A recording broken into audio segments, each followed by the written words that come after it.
Hey everyone, welcome to the Inside Scoop. I'm CNET's Cara Suboy, joined by Senior Editor Josh Lowenson. And Josh, it's a new year, so we know there's got to be a new iPhone coming out. The question is when? And a report just surfaced today saying that might be a little later in the year than expected. Tell us why, at least according to this analyst. Sure, so the big rumor is from KGI Securities. It's from an analyst that has a pretty good track record of successful rumors. Right. So the big one today is that there's been a delay, possibly putting this into the fall, into the summer. And the reason is because Apple is reportedly working on some sort of fingerprint scanning technology that's been kind of hard.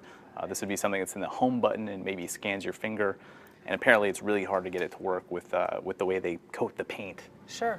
Instead of typing into your code every time you want to get into your phone. Sure. I mean, there's Sounds lots cool. of applications. Also, Apple has something called Passbook, which is kind of, right now it's used for like membership cards, but in theory it could be used for credit cards or some other sort of payment system. So it makes sense why they would need your fingerprint for it.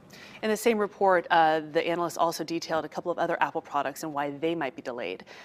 Talk to us about the new, cheaper version of the iPhone. Yeah, this is a rumor that's been kind of floating around for a couple months now, even longer than that. The idea is that maybe they wouldn't use glass or metal and would instead use plastic, which they used to use before. But this would theoretically sit behind their flagship iPhone and be cheaper. This is for places like China or India, where there's a lot of potential buyers who want to pay less for the phone. Interesting. And then also in the report were details on an iPad mini and the delays there. Yeah, the iPad mini is really missing a Retina display. This is something that you find in all of the rest of Apple's portable devices, but it's really tough to get it in that small size. Sure. We know panels have been floating around since November, but it's kind of been delayed, and that's what the new report said today, is that it's really hard to kind of get the production level that they have with the screen they're using now for this next device.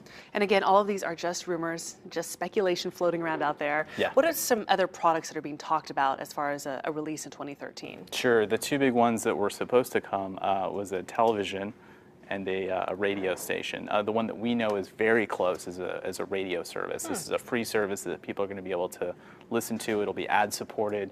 They'll have it on their devices. We've heard labels are on the cusp of making a deal with Apple, Okay. possibly as soon as next week. So that announcement might come in the coming months, or do you think they'll wait until Q3, Q4? I could see them waiting, but at the same time, if they're getting this all ready, we can assume that they've had the software ready. They're just waiting for the deals to get done before they launch it. And that's something that I think they could do without like a new iPod or a new iPad, but it certainly wouldn't hurt. As for the TV, that was supposed to come out in 2012. Didn't happen. Now it's 2013. I don't think they're ready with that either. There's been a lot of rumors that they're still kind of working with panel makers, and the panel makers have already kind of got their orders set aside for the rest of the year. Yeah. But there's just some crazy stuff going on, like reports of you using a ring to control it and a Right. tablet too. It's like none of that really jives well with what we know about how Apple works. They want simplicity, and if it's something that requires two different devices, that's just kind of crazy. Yeah, so take your time, Apple, figure it out, and come to us when you're ready. Totally. Great. Thank you so much. Josh Lowenson, I'm Cara Suboy. Thanks for watching The Inside Scoop.